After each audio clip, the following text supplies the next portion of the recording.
सीमा की शादी को अभी 3 महीने ही हुए थे। तब से वह अप्रैल के महीने में अपने मायके आई थी।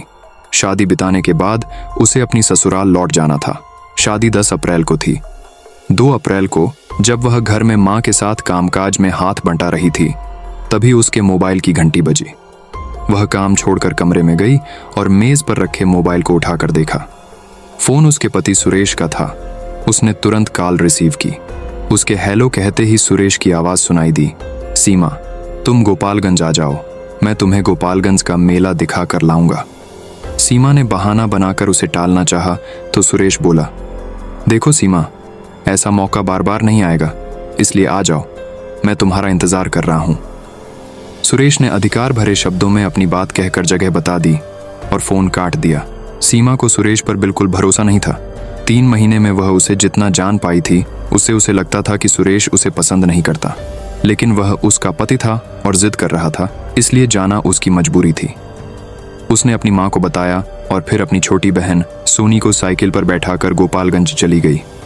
जब देर शाम होने पर भी सीमा सोनी के साथ वापस नहीं लौटी तो उसकी मां को चिंता हुई। मां ने यह बात अपने पति बाबूराम को बताई तो उन्होंने सीमा और सोनी की खोजबीन शुरू की। सीमा की ससुराल में फोन करके पता किया तो वे दोनों वहां भी नहीं गई थीं। सुरेश भी घर पर नहीं था। बाबूराम का परिवार गोंडा जिले के बेनिया गांव में रहता था। उसकी 2 बेटियां थीं और 1 बेटे। जब 2 दिनों तक खोजबीन करने के बाद भी बेटियों का कोई सुराग नहीं मिला तो उसने पुलिस थाने में सुरेश के खिलाफ अपहरण का मुकदमा दर्ज करा दिया। सुरेश के खिलाफ रिपोर्ट इसलिए लिखाई क्योंकि उसी ने फोन करके सीमा को गोपालगंज बुलाया था। इसके बाद गोपालगंज के थाना प्रभारी ने सुरेश के गोंडा के घर पर दबिश दी तो सुरेश घर पर नहीं मिला। इस पर पुलिस ने सुरेश के मोबाइल नंबर को सर्विलांस पर लगवा दिया। 7 अप्रैल को पुलिस को सुरेश के एक नहर के पुल पर होने की सूचना मिली तो तुरंत पुलिस टीम वहां जा पहुंचे। सुरेश वहां मिल गया। पुलिस उसे गिरफ्तार करके थाने ले आई। थाने में जब उससे पूछताछ की गई तो उसने बताया कि उसने अपनी पत्नी सीमा और साली की उनके ही दुपट्टे से गला घोंटकर हत्या कर दी थी और दोनों की लाशें पास के गांव में उसके मामा के गन्ने के खेत में पड़ी हैं। गांव गोपालगंज से 30 किलोमीटर की दूरी पर था। पुलिस अपनी टीम के साथ उसे लेकर गोपालगंज के उस गांव में पहुंची। सुरेश के मामा के खेत में खोजबीन की गई तो सीमा और सोनी की सड़ी गली लाशें कंकालनुमा हालत में मिली। पुलिस ने प्राथमिक कार्रवाई करके दोनों लाशों को पोस्टमार्टम के लिए भेज दिया। इसके बाद गोपालगंज पुलिस सुरेश को लेकर थाने आ गई। थाने में पूछताछ के दौरान सुरेश ने हत्या के पीछे की जो कहानी बताई वह नाजायज रिश्ते को अपनी जिंदगी समझने वाले एक शख्स के खूनी खेल की कहानी थी, जिसमें उसका शिकार बनी उसकी जीवन संगिनी और निर्दोष साली। अब चलिए दोस्तों, कहानी को विस्तार से जानते हैं। गोंडा जिले के थाना के क्षेत्र के निवासी राम किशोर किसान का सबसे छोटा बेटा था सुरेश। पेशे से किसान राम किशोर के पास 8 बीघा जमीन थी। उसी से उसके पूरे परिवार का भरण पोषण होता था। सुरेश ने इंटर तक पढ़ाई की थी। इसके बाद वह पिता के साथ खेती के काम में हाथ बटाने लगा था। सुरेश की ननिहाल गोंडा जिले के बेनिया के गांव में थी। उसके मामा की 3 बेटियां थीं, जिनमें काजल सबसे बड़ी थी। 18 साल की काजल का यौवन खूब दमकता था। वह थी भी खूबसूरत। सुरेश अक्सर अपने मामा के घर आता रहता था। काजल से उसकी खूब पटती थी। दोनों के बीच भाई बहन का रिश्ता था। बचपन से एक दूसरे के साथ खेले थे, इसलिए एक दूसरे से काफी घुले मिले हुए थे। जब दोनों जवान हुए तो सुरेश को काजल की खूबसूरती कुछ अलग ही नजरिए से सुहाने लगी। रिश्ते की याद आती तो वह काजल पर से नजरें हटाने की कोशिश करता, लेकिन उसका दिल उसे ऐसा करने की इजाजत नहीं देता था। सुरेश ने बहुत कोशिश की कि वह रिश्ते की मर्यादा बनाए रखे, लेकिन दिल के मामले में उसका वश नहीं चला। वह कोशिश करके हार गया। सुरेश ने महसूस किया कि वह काजल को चाहने लगा है। उसके दीदार से उसके दिल को सुकून मिलता है और आंखों को ठंडक। काजल जब उसके साथ नहीं होती तो उसे कुछ भी अच्छा नहीं लगता। उसके बिना जीने की कल्पना करना भी बेईमानी है। लेकिन काजल का साथ पाने की उसकी इच्छा तभी पूरी हो सकती थी जब वह भी प्यार का जवाब प्यार से देती। काफी सोच विचार के बाद सुरेश ने फैसला किया कि वह काजल से अपने दिल की बात जरूर कहेगा। काजल की वजह से सुरेश अधिकतर अपनी ननिहाल में ही पड़ा रहता था। बराबर उसके संपर्क में रहने के कारण काजल भी उसके आकर्षण में बंध सी गई थी। सुरेश के साथ रहने पर उसे भी दुनियादारी की सुध नहीं रहती थी। एक दिन काजल अपने कमरे में बैठी हुई थी कि तभी सुरेश आ गया। वह मन ही मन ठान कर आया था कि काजल से अपने दिल की बात जरूर कहेगा। वह उसके पास बैठते हुए बोला, काजल, आज मैं तुमसे कुछ कहना चाहता हूँ। क्या कहना चाहते हो, बताओ? काजल ने उत्सुकता से पूछा। सुरेश कहता है, मुझे डर है कि तुम मेरी बात सुनकर नाराज ना हो जाओ। काजल कहती है, पता तो चले ऐसी क्या बात है जिसे कहने से तुम इतना डर रहे हो। सुरेश कहता है, काजल, मैं तुमसे प्यार करने लगा हूँ, क्या तुम मेरे प्यार को स्वीकार करोगी? सुरेश ने काजल का हाथ अपने हाथ में लेकर एक ही झटके में बोल दिया, क्या? सुनकर काजल चौंक पड़ी। उसे एकाएक अपने कानों पर भरोसा नहीं हुआ। हाँ काजल, मैं तुमसे प्यार करने लगा हूँ और तुमसे शादी करना चाहता हूँ। काजल कहती हैं, ये कैसी बातें कर रहे हो? तुम अच्छी तरह जानते हो हमारे बीच भाई बहन का रिश्ता है। सुरेश कहता है, मैंने कभी भी तुम्हें बहन की नज़र से नहीं देखा। मुझे अपने प्यार की भीख दे दो, मैं तुम्हारे लिए पूरी दुनिया से लड़ जाऊंगा। हम समाज की नज़र में भाई बहन हैं। काजल कहती हैं, जब लोगों को पता चलेगा तो वे हमें कभी एक नहीं होने देंगे। तुम किस किस से लड़ोगे? सुरेश कहता है, मुझे किसी की फिक्र नहीं है, बस तुम एक बार हाँ कह दो। फिर काजल कहती हैं, ठीक है, तुम इतना कह रहे हो तो मैं इस बारे में सोचने के बाद जवाब दूंगी। काजल ने उसे टालने के लिए कहा। इसके बाद सुरेश कहता है, ठीक है, कल सुबह मुझे कानपुर जाना है, शाम तक लौट आऊंगा। तब तक तुम सोच लेना और मुझे अपना जवाब बता देना। कोशिश करना तुम्हारा जवाब मेरे हक में हो। यह कहकर सुरेश कमरे से बाहर चला गया। रात को खाना खाने के बाद काजल जब सोने के लिए बिस्तर पर लेटी तो नींद उसकी आंखों से कोसों दूर थी। उसके कानों में सुरेश के शब्द गूंज रहे थे। उसने अपने दिल में झांकने की कोशिश की तो उसे लगा कि वह भी जाने अनजाने में सुरेश से प्यार करती है, लेकिन भाई बहन के रिश्ते के भय से अपने प्यार का इजहार नहीं कर पा रही है। अब जब सुरेश प्यार की बात कर रहा है तो उसे पीछे नहीं हटना चाहिए। जिंदगी में सच्चा प्यार हर किसी को नहीं मिलता, ऐसे में वह सुरेश के प्यार को क्यों ठुकराए? काफी सोच विचार कर उसने फैसला कर लिया कि उसे क्या करना है। अगले दिन की सुबह काजल के लिए कुछ अलग ही थी। सुरेश के प्यार में डूबी हुई वह खोई खोई सी थी, लेकिन किसी को भनक तक नहीं लगी कि उसके दिमाग में क्या चल रहा है। उधर उस दिन काजल को बेसब्री से सुरेश के लौटने का इंतजार था। सुरेश रात को लगभग 10 बजे घर लौटा और घर के लोगों से मिलकर सीमा के कमरे में आ गया। उसने आते ही सीमा से पूछा, सीमा, जल्दी बताओ, तुमने क्या फैसला लिया? काजल कहती हैं, सुरेश, मैंने रात भर काफी सोचा और फैसला लिया कि। काजल ने अपनी बात बीच में ही रोक दी। यह देख सुरेश के दिल की धड़कन तेज हो गई। वह उत्सुकतावश काजल का हाथ पकड़कर बोला, बोलो काजल, मेरी जिंदगी तुम्हारे फैसले पर ही टिकी है। तुम्हारे इस तरह चुप हो जाने से मेरा दिल बैठा जा रहा है। सुरेश की हालत देखकर काजल एकाएक खिलखिलाकर हंस पड़ी।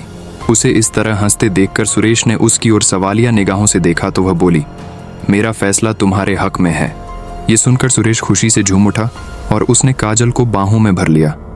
काजल खुद को उससे छुड़ाते हुए बोली, अपने ऊपर काबू रखो, अगर किसी ने हमें इस तरह देख लिया तो कयामत आ जाएगी।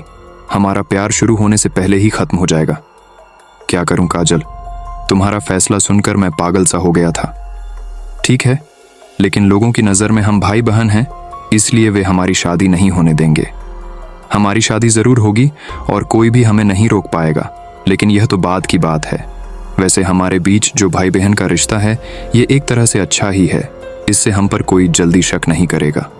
काजल भी सुरेश की बात से सहमत हो गई और फिर उस दिन से दोनों का प्यार परवान चढ़ने लगा। दोनों एक साथ घूमने और फिल्में देखने जाने लगे। सुरेश और काजल मामा फूफा के बेटा बेटी होने की वजह से भाई बहन लगते थे। ऐसे में दोनों के बीच जो कुछ भी चल रहा था उसे प्यार नहीं कहा जा सकता। दोनों बालिग थे, इसलिए नासमझी भी नहीं। बहरहाल उनके बीच पक रही खिचड़ी की खुशबू बाहर पहुंची तो लोग तरह तरह की बातें करने लगे। धीरे धीरे यह खबर दोनों के घर वालों तक पहुंच गई। सच्चाई का पता लगते ही दोनों घरों में कोहराम मच गया। परिवार के लोगों ने एक साथ बैठकर दोनों को समझाया, रिश्ते की दुहाई दी, लेकिन उन दोनों पर कोई असर नहीं हुआ। हालांकि घर वालों के सामने दोनों ने उनकी हाँ में हाँ मिलाई और एक दूसरे से न मिलने का वादा किया। उस वादे को दोनों ने कुछ दिनों के लिए निभाया भी, लेकिन कुछ दिनों बाद वे दोनों फिर मिलने लगे।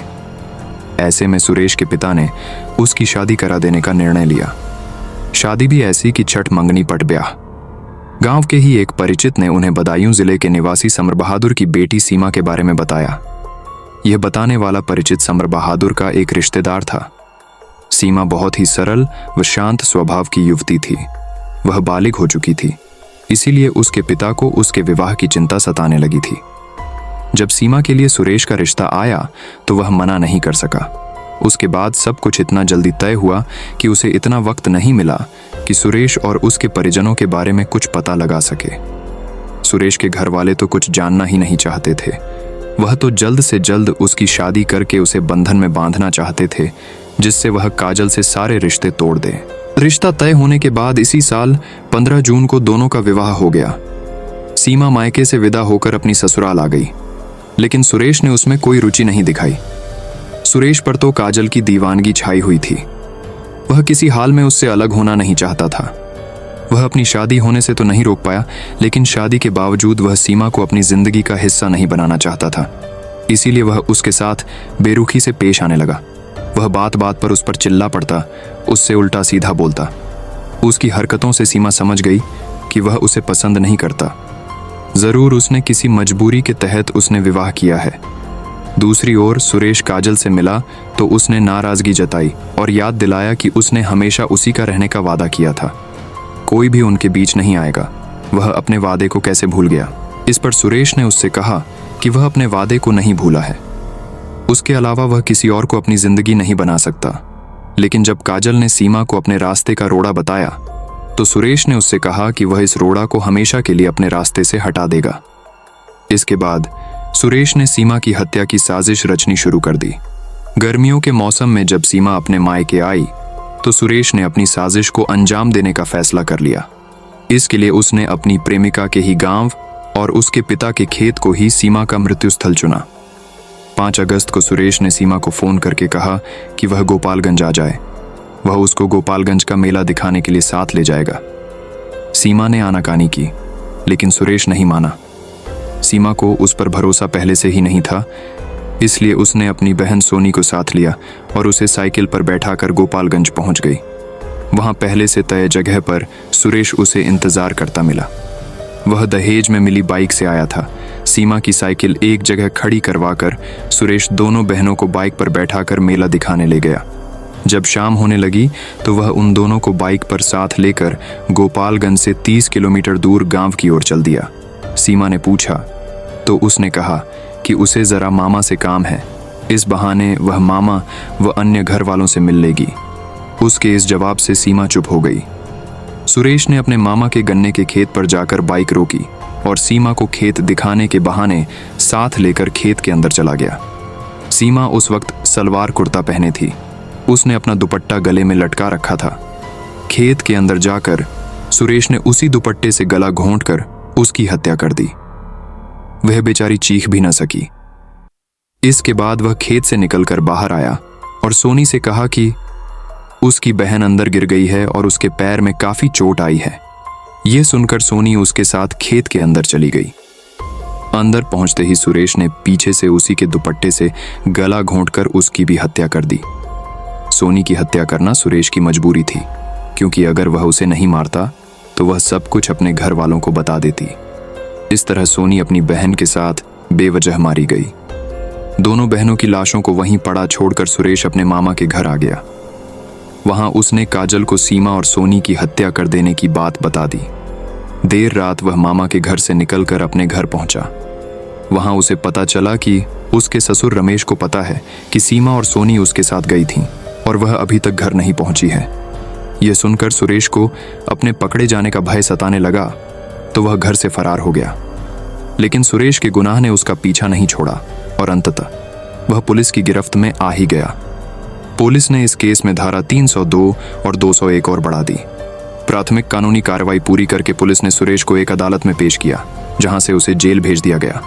दोस्तों, सुरेश ने जो अपराध किए हैं उसके बारे में आप अपना अमूल्य राय कमेंट बॉक्स में जरूर बताएं। इसीलिए दोस्तों कहा जाता है कि गलत काम का अंजाम गलत ही होता है। इसलिए दोस्तों, जिंदगी में कोई ऐसा गलत काम नहीं करना जिसके कारण आपका जिंदगी खत्म हो जाए। इसीलिए सावधान और सतर्क रहिए और ऐसे ही सच्ची कहानी सुनने के लिए वीडियो को लाइक करके चैनल को सब्सक्राइब अवश्य कर दे। धन्यवाद।